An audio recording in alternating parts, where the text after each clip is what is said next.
Quand un site web fonctionne parfaitement, on n'y pense même pas. Mais en coulisses, il y a tout un monde, une véritable bataille silencieuse qui est menée pour que notre expérience numérique soit la plus fluide possible. Aujourd'hui, on va explorer ce monde, celui des tests logiciels, et découvrir les armées de robots qu'ils protègent. On connaît tous cette frustration. On clique sur un bouton et... rien. Ou alors une page qui se charge complètement de travers. C'est le symptôme typique d'un bug, une petite faille dans le code que personne n'a repéré à temps. Alors la vraie question c'est, comment fait-on pour débusquer ces failles avant qu'elles n'arrivent jusqu'à nous ? Pendant très longtemps, la réponse était le test manuel. Imaginez une personne ou même toute une équipe qui cliquait méticuleusement sur chaque lien, remplissait chaque formulaire, un travail de fourmi. Mais cette approche, elle est lente, elle coûte cher et surtout, elle est sujette à l'erreur humaine.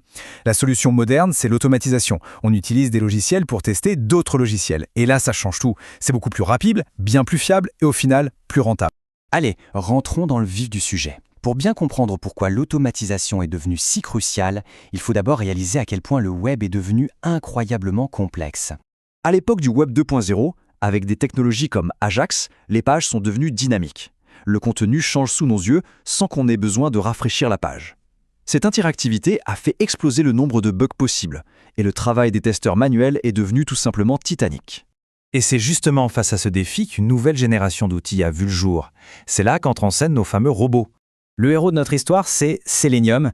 Il s'agit d'une bibliothèque open source qui est vraiment très puissante. Elle permet d'écrire du code pour contrôler un navigateur web exactement comme le ferait un humain, mais à une vitesse et une échelle complètement surhumaines. Et c'est là que la magie de Selenium WebDriver opère. Il faut le voir comme une sorte de traducteur universel. On écrit un seul script de test, une seule fois, et WebDriver se charge de le traduire en commande que les différents navigateurs comme Chrome, Firefox ou Edge peuvent tous comprendre. C'est vraiment la clé pour assurer la compatibilité d'un site partout. Bon, mais une question se pose. Comment un programme qui ne voit que du code peut-il voir et comprendre une page web qui, elle, est entièrement visuelle et conçue pour des humains ? La réponse, elle tient en 3 lettres, DOM pour Document Object Model. Il faut imaginer le DOM comme le squelette d'une page web, sa structure interne. Ce n'est pas ce qu'on voit à l'écran, mais c'est la façon dont le navigateur organise chaque élément. Les titres, les boutons, les images, tout y est.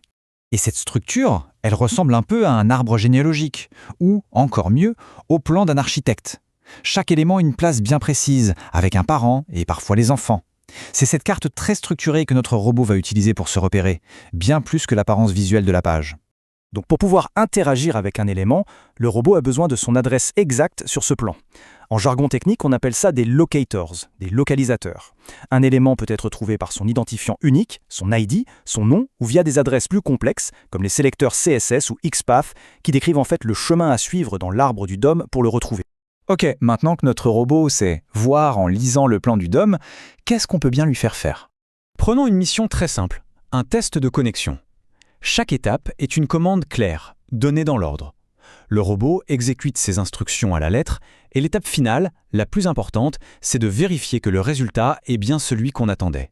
C'est ça, le cœur d'un test automatisé. Alors, qu'est-ce qu'il sait faire ? D'abord, il peut cliquer sur des boutons, des liens, des cases à cocher. Si un humain peut cliquer dessus, le robot peut le faire aussi.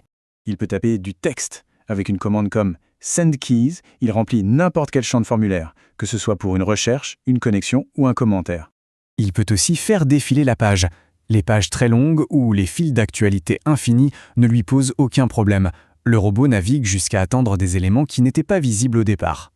Et ce n'est pas tout, il peut même simuler les gestes bien plus complexes. Grâce à la classe Action, le robot peut faire un glisser-déposer, survoler un élément avec la souris ou faire un double-clic. Bref, tout ce qu'il faut pour tester les interfaces les plus interactives.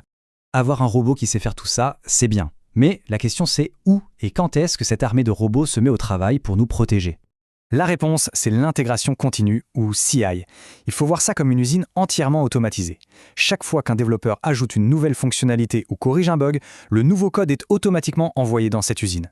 Et là, dans cette usine, des chefs d'orchestre comme Jenkins, GitHub Actions ou GitLab CI/CD prennent le relais. Ils lancent la compilation du code et déploient notre armée de robots Selenium pour exécuter des centaines, voire des milliers de tests. Et le point crucial, c'est que si un seul de ces tests échoue, le changement de code est rejeté sur le champ, ce qui empêche le bug d'arriver jusqu'aux utilisateurs.